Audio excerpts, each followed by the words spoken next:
अलैहिस्सलाम का इनकार किया, अब इनके दरमियान फैसला रब करेगा, और रब फैसला जो करेगा अब क़यामत के दिन इनके दरमियान करेगा कि फ़ी मा कानू फ़ीही यख्तलिफ़ून, कि तुम्हारा इख्तलाफ किस बात में था। यानी अल्लाह तो राज बेहतर जानता है ना कि ये लोग पहचान कर इनकार कर रहे हैं, पहचान कर गलत कह रहे हैं। ये नहीं कि इनको पता ना हो, इनका भी आंखें हैं, इनका भी तालीम है, इनका भी दिल है, वो कहता है कि जो सामने आया वो हक है, इसका फिर इनकार कर रहे हैं। तो फरमाया अब अल्लाह ताला क़यामत के दिन इनके सामने वो करेगा फैसला कि जो जो तुम्हारे दिल में थी और जो जो तुम ऊपर से जाहिर करते थे, क्या हक था, क्या बातिल था, क्या तुम छुपाते थे, क्या तुम समझते थे, क्या तुम नहीं समझते थे, और किस चीज़ का इनकार करते थे, ये फैसला रब खुद फरमाएगा।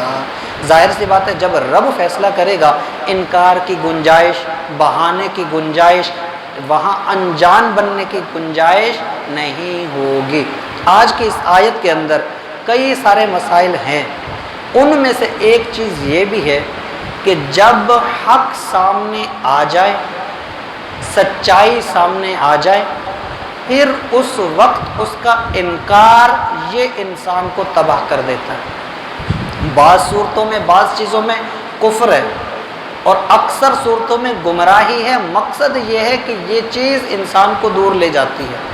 वो हक पहले ज़मानों में अंबिया के हवाले से था, जैसे यहूद और नसारा का झगड़ा, कि यहूदियों ने हज़रत ईसा को मानने से इनकार किया अपनी अना की वजह से, ईसाइयों ने इनकार किया कि भाई अब तो हज़रत ईसा अलैहिस्सलाम आ गए तो हम तो हज़रत ईसा को मानने वाले हैं। हालांकि ईसाइयों ने भी बाद में जो असली शरीयत थी, इंजील की तालीम थी, वो छोड़ दी। इन दोनों के झगड़ों में जब इस्लाम का ऐलान हुआ तो इन दोनों ने इस्लाम का इनकार करके दोनों तबाह हो गए। ये लेकिन उसके बाद आज तक ये झगड़े होते हैं हक वालों के अंदर।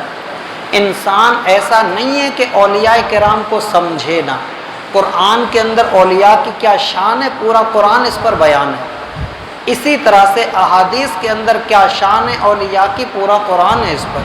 औलिया की शान का तो झगड़ा ही बहुत दूर का है। आम इंसान जो मोमिन हो, हुजूर ने तो यहाँ तक खाने काबा की तरफ मुखातिब होकर फरमाया था कि ए खाने काबा, वाकई तो अजीम है मगर मोमिन की इज़्ज़त तुझसे ज़्यादा है।